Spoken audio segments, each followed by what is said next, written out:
महाराज जी, आज लाखों लोग भारत से बाहर रहते हैं, अन्य देशों में। वहां अपने बच्चों को ठाकुर जी की भक्ति में कैसे लगाएं?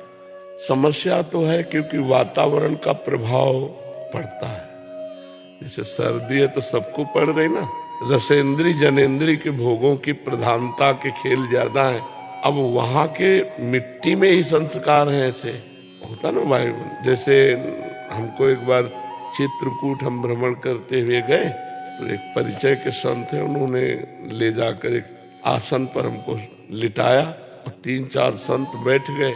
थोड़ी देर बाद हम उठे, हम कहा यार बहुत गंदे परमाणु हैं। तो उनका यही जानने के लिए हम लोग बैठे थे। बोले हाँ ऐसा ऐसा ऐसा ऐसा हुआ था। तो जब पवित्र हृदय में उसका प्रभाव पड़ सकता है तो अपवित्र हृदय में तो उसी रंग में रंग जाएगा। तो जहाँ एक बार घटना घटी उस स्थान पर वो परमाणु अपना प्रभाव दिखा रहे हैं, और जहाँ बराबर भोगानंद का ही खेल हो रहा है तो वहाँ परमाणु नहीं होंगे। पर भगवान सर्वत्र है, समान है। जैसे भारत में तैसे विदेशों में भी है। तो यदि हम भगवान का नाम जप करें, भगवान की कथा बच्चों को सुनाएं, भगवान की पूजा सेवा में उनको दर्शन करवाएं, तो उनके संस्कार बनेंगे। यदि वहाँ भी सत्संग सुनाया जाए, नाम कीर्तन किया जाए, भगवान की लीला कथा गाई जाए, सुनी जाए, तो हमें लगता है भक्ति का रंग अवश्य चढ़ जाएगा। क्योंकि विदेशी लोग भी भक्ति करते हैं। अपने भारतीय ऋषियों की, भक्तों की वाणी के अनुसार कितने विदेशी लोग चलते हैं? नहीं चलते हैं। तो अगर हम नाम कीर्तन, भगवान की गुण महिमा का, लीला कथा का गायन, श्रवण, सत्संग, तो हमें लगता है परिवर्तन निश्चित हो जाएगा। यही उपाय है, दूसरा उपाय नहीं है। क्योंकि विदेशों में मांसाहार मतलब प्रधान भोजन है। जैसे अपने यहाँ रोटी दाल प्रधान भोजन है यहाँ उत्तर प्रदेश में, ऐसे विदेशों में मांसाहार प्रधान भोजन है। तो आप किसी भी होटल में चले जाइए, अगर आपको जीना है तो खाना पड़ेगा, और खाना है तो वहाँ अपवित्रता होगी। आपको बिना मांस का दे देंगे, लेकिन हाथ वही है और पात्र वही है, देने वाला भी वही। तो हमें लगता है भोजन पवित्र मिलना विदेश में क्यों, कि जैसा अपने देश में पवित्र भोजन मिल जाए ऐसा वहाँ किसी होटल में ऐसा मिले। बाबा जैसे ये घर में अपने में बना रहे हैं खानो पीनो शुद्ध देसी, तो बाबा तो कोई परेशानी है? हाँ वो तो चल जाएगा। गुरु जी की सेवा में भोग। हाँ वो तो अपने घर का हाथ का है, लेकिन भक्ति सर्वत्र हो सकती है, भगवान का भजन सर्वत्र हो सकता है। यदि आहार शुद्ध हो जाए और हमारा व्यवहार शुद्ध हो जाए तो हमारी भक्ति रंग ले आवे। और भक्ति भाव से होती है, क्रिया से थोड़ी होती।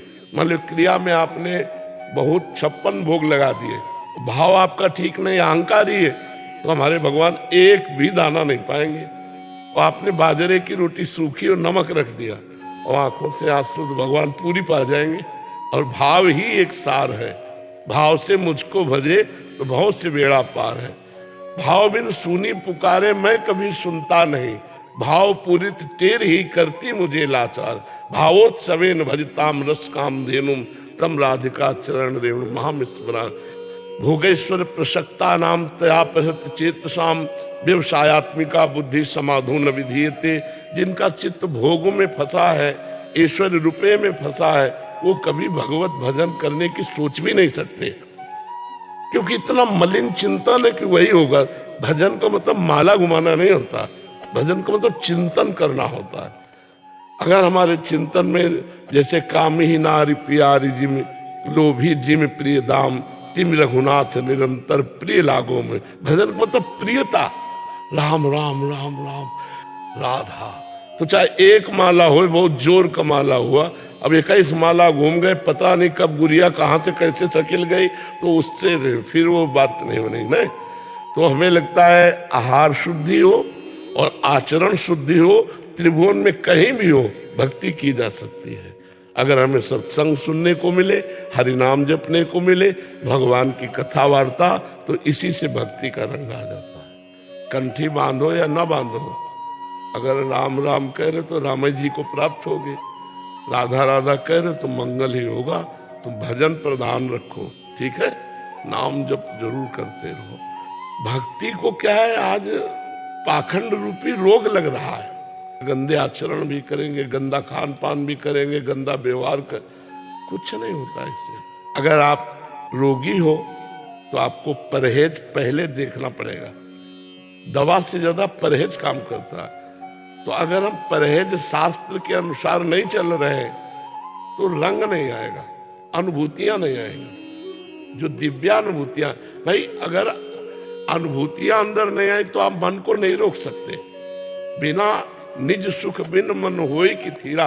अगर भगवदानंद की अनुभूति नहीं तो ड्रामा ही चलेगा, और अगर भगवदानंद की अनुभूति है तो फिर असलियत है।